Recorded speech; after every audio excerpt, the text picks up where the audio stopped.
Power is the ability to act but to act in concern.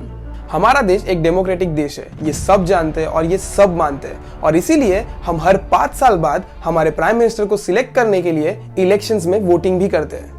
But साथ ही ये भी सुना होगा कि जिसकी सरकार है उसी की चलती है, और ये बिल्कुल सच बात है। जिसकी सरकार है वो पूरे सिस्टम को प्रॉपरली अपने कंट्रोल में रखती है। और आज हम इस वीडियो में यही डिस्कस करने वाले कि कैसे हमारा जो सिस्टम है वो पॉलिटिशियंस और नॉर्मल लोगों के लिए अलग अलग बिहेव करता है। तो अगर आपको ऐसे पॉलिटिकल इश्यूज और ऐसे स्ट्रॉन्ग इश्यूज में इंटरेस्ट है तो आप मेरे चैनल को सब्सक्राइब कर सकते हो। तो आपका बिना टाइम वेस्ट किए चलिए इस वीडियो को शुरू करते हैं।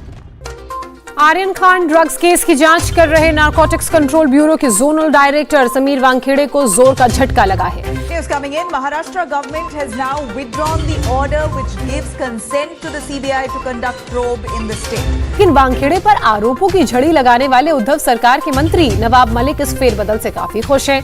आर्यन ड्रग्स केस के बाद से नवाब मलिक लगातार समीर वानखेड़े पर हमला बोल रहे हैं। It's sad that officers like you have to suffer because of politics. That doesn't hurt, ma'am. It hurts when the country suffers because of politics. हमारा देश आजाद हुआ 1947 में और फर्स्ट जनरल इलेक्शंस हुए 25 अक्टूबर 1951 से लेकर 21 फेब 1952 तक, जिसमें इंडियन नेशनल कांग्रेस जीता with 634 seats out of 489 seats, and Jawaharlal Nehru first democratic elected PM बने ऑफ इंडिया। अब आप सोच रहे रहोगे कि मैं ये सब क्यों बता रहा हूँ, बट अभी हम जो डिस्कस करने वाले हैं उसके लिए हमें हिस्ट्री के बारे में थोड़ा सा नॉलेज होना जरूरी है, इसलिए मैं आपकी नॉलेज को थोड़ा सा ब्रश अप कर रहा हूँ। और अब हम बात करने वाले पॉलिटिकल पावर की, जो कि हर पॉलिटिशियन डिनाई करेगा और वो हमेशा कहेगा कि मैं पब्लिक का सर्वेंट हूँ, बट एक्चुअल रियलिटी क्या है ये सब जानते हैं। ये पावर ना आपको दिखाई देगा, ना आप इसे टच कर सकते हो, बट इस पावर को आप महसूस कर सकते हो। ये पावर इतना ज्यादा पावरफुल है कि आपको किसी भी प्रॉब्लम से निकाल सकता है, और इस पावर के सबसे ज्यादा शिकार हमारे ऑफिसर्स होते हैं। सभी जानते हैं कि हमारे पुलिसिंग सिस्टम पर, जुडिशियल सिस्टम पर, इन्वेस्टिगेशन में इन सब पर एक पॉलिटिकल प्रेशर डाला जाता है for their personal benefits, political benefits, party benefits या फिर इलेक्शन बेनिफिट्स के लिए। इसके ऊपर मुझे एक इंटरेस्टिंग आर्टिकल मिला द प्रिंट का। According to the study by The Print, around 72% Indian police officers have felt political pressure during investigation. और ये केसेस किसी गरीब आदमी की नहीं होते, ये उनके होते हैं जिनसे पॉलिटिशियंस को कोई ना कोई पर्सनल फायदा, मॉनेटरी फायदा, या उनके पार्टी की अच्छी इमेज, उनकी पार्टी को फंडिंग, या फिर वो पर्सन उनके पार्टी के लिए बहुत ज्यादा इंपॉर्टेंट है, या ऐसा बंदा जो उनकी पार्टी को बहुत अच्छे से सपोर्ट करता है। तो ऐसे लोगों के लिए कुछ पॉलिटिशियंस हमारे सिस्टम का गलत इस्तेमाल करते हैं और उनको सेफ गार्ड करते हैं। और अगर ऑफिसर इनकी बात नहीं मानते, इनकी चीजें नहीं करते, इनके हिसाब से इन्वेस्टिगेट नहीं करते, तो ये लोग सीधा उन्हें किसी गांव में, किसी रूरल एरिया में या किसी डेंजर प्लेस पर सीधा सीधा ट्रांसफर कर देते हैं।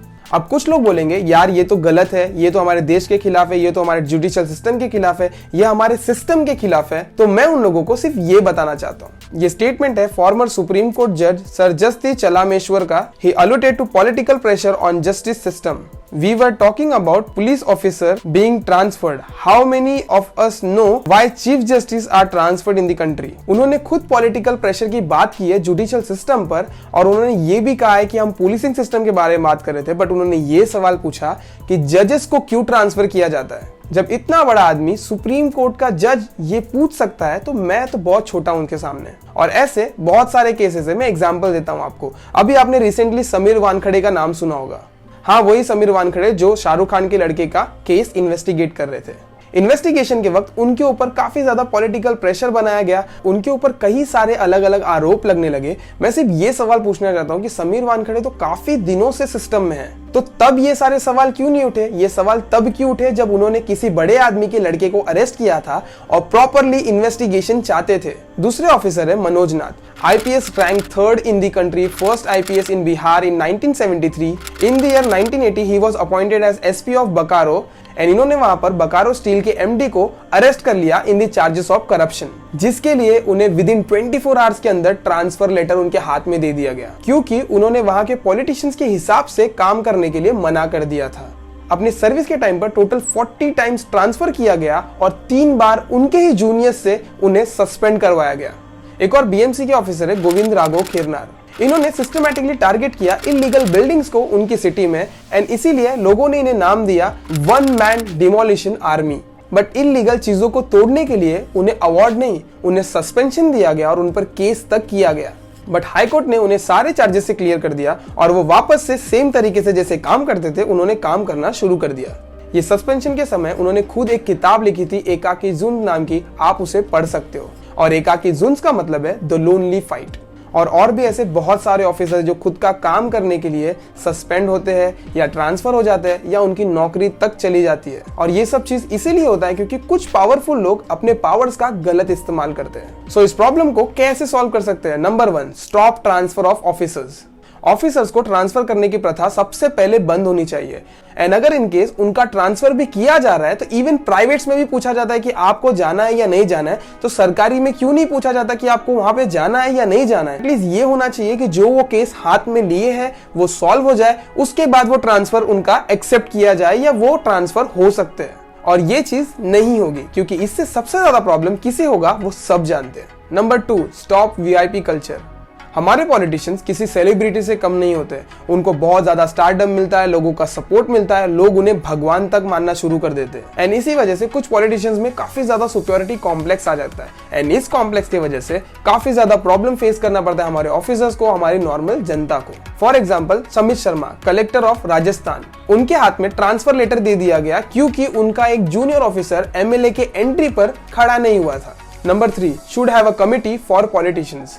मैं चाहता हूं कि गवर्नमेंट एक ऐसी कमेटी बनाए जो कि पूरी तरह वॉलंटरीली काम करे बिना किसी के दबाव में। और वो कमेटी पॉलिटिशियंस का लेखा जोखा रखे कि उन्होंने सरकारी पैसे का कहां पे डेवलपमेंट किया और कितना डेवलपमेंट किया, ताकि ये पॉलिटिशियंस भी आंसरेबल रहे कुछ लोगों को। और जब कोई आंसरेबल होगा तो 100% उससे काम डिलीवर होना शुरू हो जाएगा। अभी आपको लग रहा होगा इस बात में लॉजिक नहीं है। आप खुद सोचिए, अगर आप कॉर्पोरेट लाइफ में काम कर रहे हो और आपके ऊपर मैनेजर नहीं है या आपको कोई पूछने वाला नहीं है कि आप क्या कर रहे हो, तो आप क्यों काम करोगे? आपको बैठे बैठे सैलरी की आदत हो गई, आप बैठे बैठे काम करते रहोगे, या फिर आप थोड़ा बहुत काम कर दोगे जस्ट टू दिखाने के लिए कि हाँ हम काम कर रहे हैं। बट वहीं पर जब आपका मैनेजर होता है तो आपको हर दिन क्वेश्चन करता है कि आपको ये काम दिया था, ये असाइनमेंट दिया था, ये कंप्लीट क्यों नहीं हुआ है। एंड सेम चीज मैं चाहता हूँ कि ये गवर्नमेंट में भी हो जाए।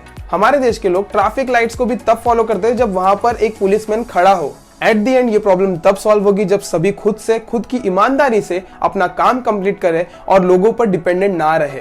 सो इस वीडियो का मेन मोटो यही था कि ये जो वीआईपी कल्चर है, ये जो पॉलिटिशियंस को अलग से जो पावर मिलता है या जो वो दुरुपयोग करते हैं हमारे सिस्टम का, वो ना हो या वो मिनिमाइज हो जाए। एंड आई होप सो मेरा पॉइंट आपको समझा होगा। मैं किसी को क्रिटिसाइज नहीं करना चाहता, मैं सिस्टम को क्रिटिसाइज नहीं करना चाहता, बट उसका एक डार्क साइड है जो मैं आपके सामने लाके रख रहा हूँ। आई गेस ये सॉल्व हो जाए जल्द से जल्द एंड पूरा इंडिया एक डेमोक्रेसी या इक्वल राइट्स का मालिक हो। सो अगर आपको वीडियो अच्छी लगी, मेरी बातें थोड़ी सेंस बना रही है, तो आप इस वीडियो को लाइक कर सकते हैं, इस वीडियो को शेयर कर सकते हैं अपने फ्रेंड्स, अपनी फैमिली के साथ। अगर आपको ऐसी वीडियो और भी देखना है तो मेरे चैनल को सब्सक्राइब कर सकते हो। मिलते हैं अगले वीडियो में, बाय। हेलो गाइस, अगर आप चाहते हो कि मैं ऐसे वीडियो और भी बनाता रहूं और आपको भी मेरे चैनल से रिलेटेड सारे अपडेट्स मिले, तो आप यहाँ पे सब्सक्राइब बटन है, उसे क्लिक करके सब्सक्राइब कर सकते हो और उस बेल आइकन को जरूर दबाओ। और मेरी दूसरी नई वीडियो देखने के लिए आप मेरे वीडियोस पे क्लिक कर सकते हैं।